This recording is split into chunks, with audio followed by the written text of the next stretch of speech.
before the flood came, before the ark was sealed. The earth was ruled by beings that were never meant to exist.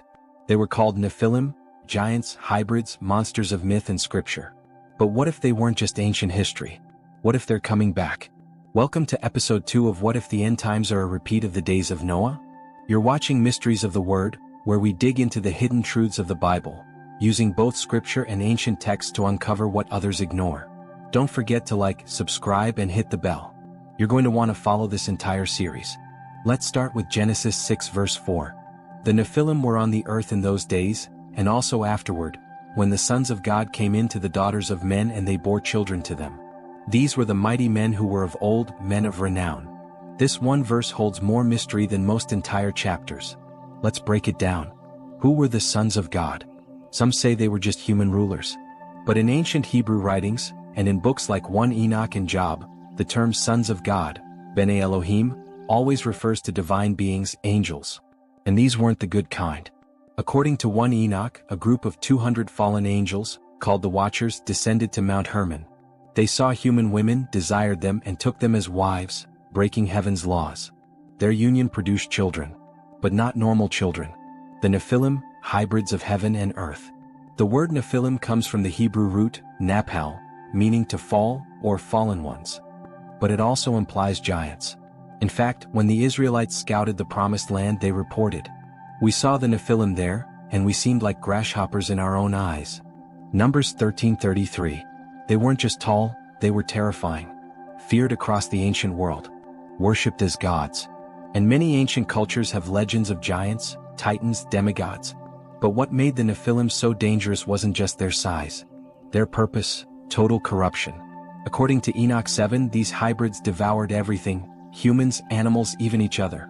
They taught forbidden secrets, enchantments, blood magic, root cutting, astrology, warcraft, seduction. Their very existence corrupted the earth. Which is why, according to 1 Enoch 15, God declared their judgment. "You were born on earth, and you shall remain on the earth. But the spirits of the giants shall become evil spirits upon the earth." Wait, did you catch that? The spirits of the Nephilim became demons.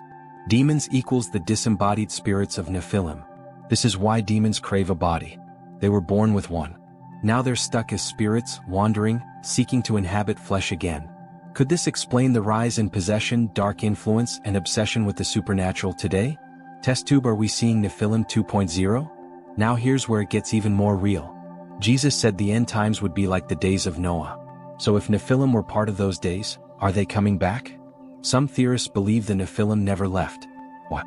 Genesis 6 verse 4 says, "The Nephilim were on the earth in those days, and also afterward." Afterward means post-flood. We see giants again in the Bible. Og of Bashan, whose bed was 13 feet long.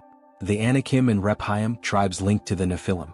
Goliath of Gath, over 9 feet tall. Some believe these were second-generation hybrids, proof that fallen angels repeated the rebellion even after the flood. Satellite modern evidence? Could there be a cover-up of giant remains?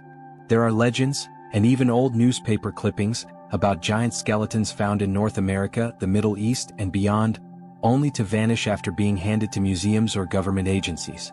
And in today's age of advanced tech, genetic editing, and DNA mixing, are we, knowingly or not, recreating what God once destroyed? Could Nephilim return through transhumanism? Alien-human hybrid programs? Secret breeding lines in the elite? And if demons are the spirits of Nephilim, could possession become the new portal? A quick note on aliens. In modern culture, we're being prepared for alien contact. But in ancient texts, fallen angels came from the sky, shined with power, and gave humans forbidden knowledge. Sound familiar? Some believe the so-called aliens are simply the Watchers, returning under a new identity. A grand deception. One meant to convince mankind that salvation comes from the stars, not from Christ. Why this matters now. The Nephilim weren't just a side note in Genesis. They were one of the main reasons God sent the flood. They were a corruption of the image of God. God made man in his image. But the Nephilim were something else, part divine, part human, part abomination. And today, Satan's agenda hasn't changed.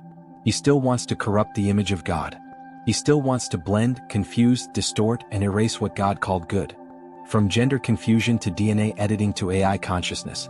Is humanity being lured into becoming something other than human? The warning, history repeats. We are living in prophetic times. And just like before the flood, people laugh. They eat, drink, marry, and scroll, unaware that something ancient is rising. But God always warns before judgment. The ark door didn't slam shut without years of preaching first. The question is, are you listening? In the next episode, we'll explore the Watchers, who they were, what secrets they gave mankind, and how their knowledge shaped the ancient and modern world.